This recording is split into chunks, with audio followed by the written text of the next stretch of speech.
Thank you for having me. Great crowd for a Tuesday night. Thank you all for coming out and being involved in helping to save your country from the destructive progressive left. I'm going to tell you some things tonight that you've never heard before. There's a reason for it. There's a reason that you've never heard of a health insurance broker, especially a health insurance expert on any mainstream media news outlet anywhere in the country. And the reason that is because health insurance experts know health insurance law. And we know that President Obama has been lying to the American people since 2008. In fact, he's the greatest liar since the father of the lie. And I do mean that in a biblical sense. When you call the president a liar, you should back it up with facts. So tonight I'm going to discuss with you the 5 biggest lies President Obama told the American people to shove this legislation down our throats on December 24th, 2009 at 2 in the morning while you were either sleeping or wrapping presents. Without, by the way, one Republican vote. And there's a reason for that. Number one, do you remember before the legislation passed, we had Democrats going on every lamestream lapdog media outlet stating that there's 40 million people uninsured in this country. There's 45 million. There's 50 million. The number kept rising as we got closer to March 23rd, 2010 when the legislation passed. And then Anthony Weiner, out of left field, which of course where he would come from, says that there's 100 million people that are uninsured. And then they pulled a fact completely out of thin air, out of a magician's hat. Didn't exist anywhere. And they used a Harvard study and twisted the facts in the Harvard study to state that 45,000 Americans a year are, quote, ready, dying in the streets because they have no health insurance. Now, we all know that if you are injured within 500 feet of any emergency room in this nation, they must treat you. And it's paid for by the U.S. taxpayer. So if you're dying in the streets, it's a total fallacy. But let's look at the numbers of the uninsured. The one question that no one asked before this legislation passed was, let's say that there is 50 million people in this nation that are uninsured. Why didn't anybody ask who they are? Who comprise the 50 million uninsured? Who are these people? So, thanks to the U.S. Census Bureau, I love it when government data houses end up damning what the president says, the U.S. Census Bureau decided to tell us precisely who those 50 million people were. According to the U.S. Census Bureau, half of the uninsured are temporarily uninsured for an average of 4 months. So, is 4 months a chronically uninsured situation? No. Those people are usually leaving one job and going to another job, and there's a temporary lapse in coverage. So let's take 25 million right off the top. Now we're left with 25 million more. Let's see what the U.S. Census Bureau tells us about those other 25 million.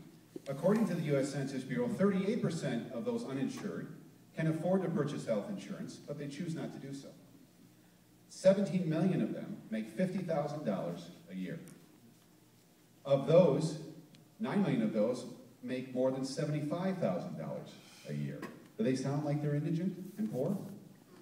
Should you, the taxpayer, be paying for their health insurance? And then we get to the worst number. 12 million of the 50 million American uninsured are illegal aliens. So when you whittle down all of the numbers, you get to the real number of uninsured in this country, and I mean chronically uninsured. The number is between $8 and $10 million. 10 million people. Now, do you think it's possible, just possible, that we could insure 10 million Americans for less than $2.6 trillion? Do you think that's possible? I can tell you that we can do it for free, without any cost. In 2010, the cover of Time magazine had an article that listed the amount of waste we have in the American healthcare system. The number is $780 billion a year. Much of it in Medicaid and Medicare fraud. $780 billion a year. If you took half of that $780 billion, did you know you could buy every one of the 50 million uninsured a gold-plated health insurance plan that would make the CEOs of Blue Cross Blue Shield green with envy for the rest of their life? So if we can fix this issue and we can insure these people for no additional money, then what are the other 2,700 pages about in this legislation? They're about one thing and one thing only: control. That's it. Second biggest lie: pre-existing conditions. Today, there are still pictures you will find on Facebook and other social media outlets of people holding up a poster board saying, "Thank you, President Obama, for solving my endometriosis, for solving this. Thank you for Obamacare so I can get my pre-existing conditions covered." Does anyone know where pre-existing conditions came from? Who created pre-existing conditions? The insurance industry. What is it? The insurance industry. Wrong, but thank you for your contribution. Pre-existing conditions were created by Congress in 1996. In 1996, there was a piece of legislation written called HIPAA law. Who's heard of HIPAA law? When you think of HIPAA law, what's the one thing that comes to your mind? Privacy. Thank you, Jane. Privacy. However, HIPAA is an acronym that stands for something. It stands for Health Insurance Portability and Accountability Act. Wait a minute, Steve. What's that portability thing? What's that? For 16 years since we passed HIPAA portability law, 90% of the American insured have been protected against pre-existing conditions. I mean completely protected. Who are those people? Those are the people who have group health insurance, who work for an employer, and they've had at least 18 months, as HIPAA portability law says, of continuous health insurance coverage. When they lose that group-sponsored health insurance plan through their employer because they lose their job, HIPAA portability law states you have 63 days to find a new job with new health insurance. If you find it within that 63-day period, your new employer-based group health insurance must cover all of your pre-existing conditions from day one. This is why an employer has never asked you, no one in this room, do you have hypertension? Do you have hyperlipidemia? How many medications are there? How fat are you? Are you pregnant? Do you have a history of heart disease? Does the employer ever ask you that? No, because it's illegal to do so.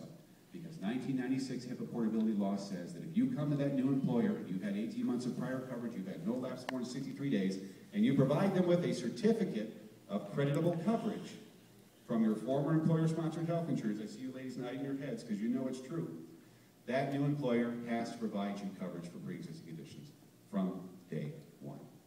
Now, that's 90% of the American insured. Steve, what about the other 10%? Who are they? As usual, when our omnipotent rulers in Washington, D.C. write a piece of legislation, they never quite get it right. And when they wrote HIPAA portability law, they extended no portability protection for anyone who buys an individual health insurance plan. Who are those people? Those are our entrepreneurs, our self-employed small business owners. You know, the backbone of this country.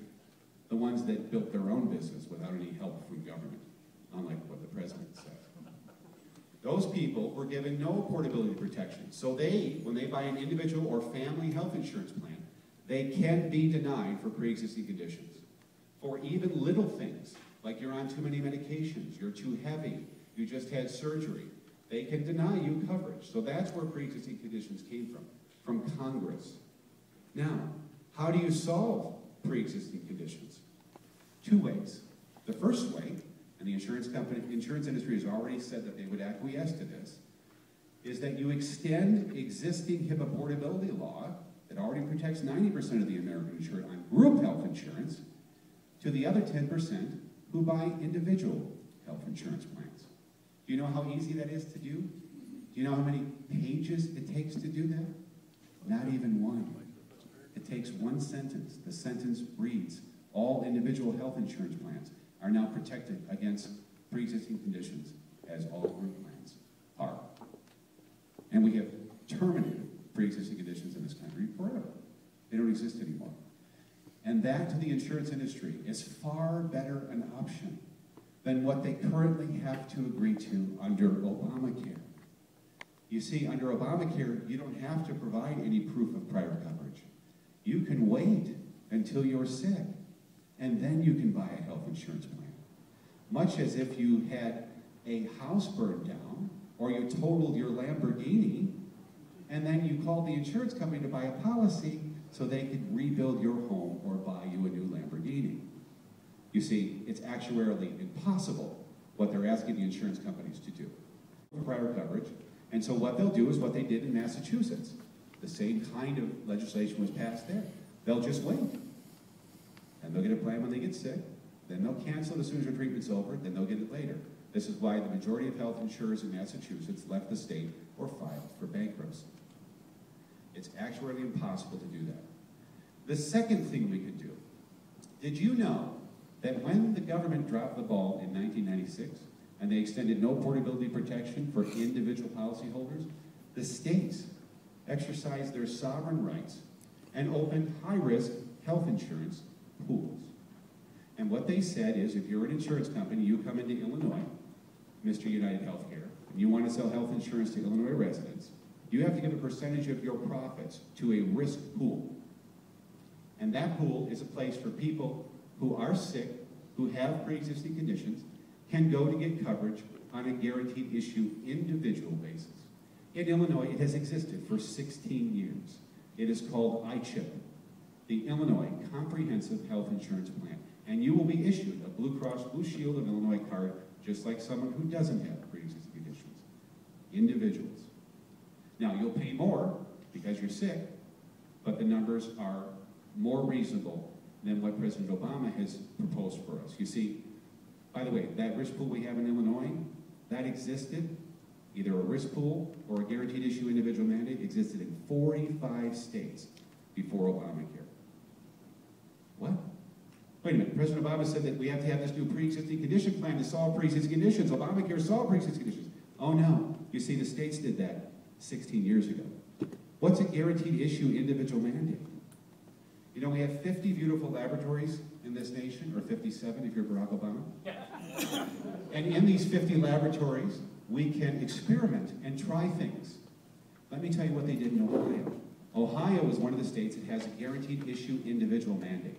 And Ohio says, if you come in our state and you sell health insurance to Ohio residents, you have to issue 4% of your block of business every year to sick people.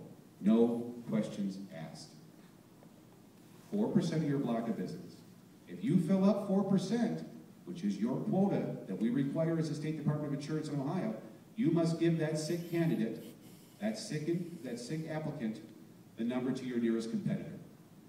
So Humana has to offer 4% of their block of business. If Humana fills up their roles in Ohio, they must shift you to Aetna and Cigna and all the way down the line. And did you know that Ohio has never maxed out 4% for every carrier? Not even close. Wow, that's a great idea. Why did we take that and spread that across the country? We didn't do that. We took the worst example, which is mass care, formerly rounding care, and we took it and spread it everywhere. That's precisely what we've done. And it's a disaster. That's the second biggest lie, pre-existing conditions. You're going to retain probably 10% of what I say, 2% if you're liberal. So my blog is truthaboutobamacare.com, and regarding pre-existing conditions, it's truthaboutpreexistingconditions.com. And you'll find everything I just told you and much more, which is about to come. Number 3, President Obama said that we have to pass this legislation, right, so we can lower the premium for health insurance for a family of 4 by an average of $2,500 a year. That's my promise to you. You remember that? 17 years I've been in this business. The last 2 have been the worst of my entire career. Why? Because my clients, who I've been trying to protect for 17 years against high health insurance premiums, educate them on the right kind of health insurance so they don't get nailed upon renewal, they've been hammered over the last 2 years. Why? On 9/23/2010, the medical loss ratios kicked in with Obamacare, MLR for short, and they are a disaster. But Barack Obama said that if you are a health insurance company and you underwrite 50 or more people, you must reduce your operating margins, not your profit margins, your operating margins to 15% or lower, meaning that every dollar that comes in, 15% must be dedicated toward how you run your business. The other 85% must be dedicated toward medical care. Now, most health insurance companies, especially the smaller ones, are running at 25 to 30% operating margins. So when that law